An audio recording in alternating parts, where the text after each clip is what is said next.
عبداللہ بن عمر رضی اللہ تعالی عنہ نے بیان کیا کہ نبی صلی اللہ علیہ وسلم مقام ذی طویٰ میں قیام فرماتے اور رات یہیں گزارا کرتے تھے، اور صبح ہوتی تو نماز فجر یہیں پڑھتے۔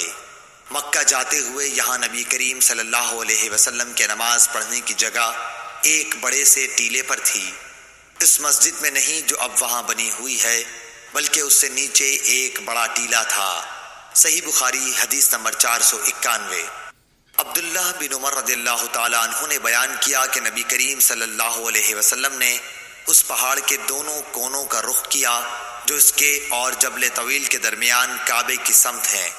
آپ اس مسجد کو جو اب وہاں تعمیر ہوئی ہے اپنی بائیں طرف کر لیتے، ٹیلے کے کنارے، اور نبی کریم صلی اللہ علیہ وسلم کے نماز پڑھنے کی جگہ اس سے نیچے سیاہ ٹیلے پر تھی۔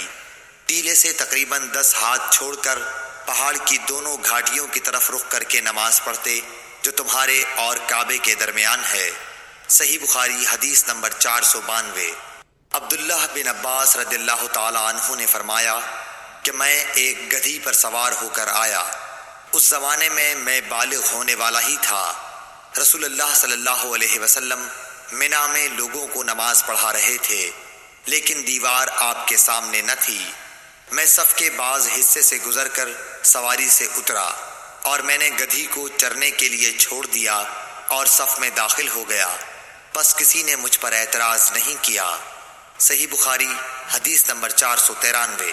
عبداللہ بن عمر رضی اللہ تعالی عنہ سے روایت ہے کہ رسول اللہ صلی اللہ علیہ وسلم جب عید کے دن مدینے سے باہر تشریف لے جاتے تو چھوٹے نیزے کو گاڑنے کا حکم دیتے۔ وہ جب آپ کے آگے گاڑ دیا جاتا تو آپ اس کی طرف رخ کر کے نماز پڑھتے اور لوگ آپ کے پیچھے کھڑے ہوتے۔ یہی آپ صلی اللہ علیہ وسلم سفر میں بھی کیا کرتے تھے۔ مسلمانوں کے خلفاء نے اسی وجہ سے برچھا ساتھ رکھنے کی عادت بنا لی ہے۔ صحیح بخاری حدیث نمبر 494۔ شعبہ نے بیان کیا عون بن ابی جحیفہ سے، کہا میں نے اپنے باپ وہب بن عبداللہ سے سنا کہ نبی صلی اللہ علیہ وسلم نے لوگوں کو بطحا میں نماز پڑھائی۔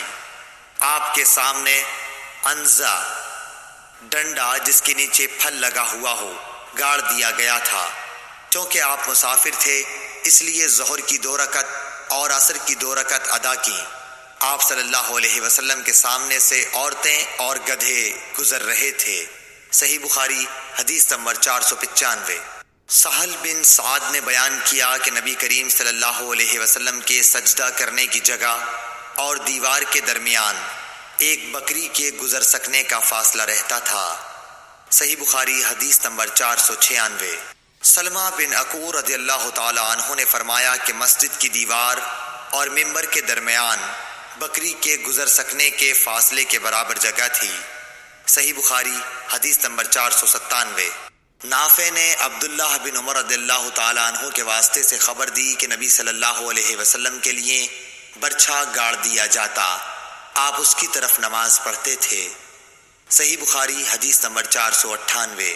عون بن ابی جحیفہ نے بیان کیا کہ میں نے اپنے باپ ابو جحیفہ وہب بن عبداللہ سے سنا، انہوں نے کہا کہ رسول کریم صلی اللہ علیہ وسلم دوپہر کے وقت باہر تشریف لائے، آپ کی خدمت میں وضو کا پانی پیش کیا گیا جس سے آپ نے وضو کیا، پھر ہمیں آپ نے ظہر کی نماز پڑھائی اور عصر کی۔ آپ کے سامنے عنزہ گاڑ دیا گیا تھا اور عورتیں اور گدھے پر سوار لوگ اس کے پیچھے سے گزر رہے تھے۔ صحیح بخاری حدیث نمبر 499۔ انس بن مالک رضی اللہ تعالیٰ عنہ سے روایت ہے کہ نبی کریم صلی اللہ علیہ وسلم جب رفع حاجت کے لیے نکلتے تو میں اور ایک اور لڑکا آپ کے پیچھے پیچھے جاتے۔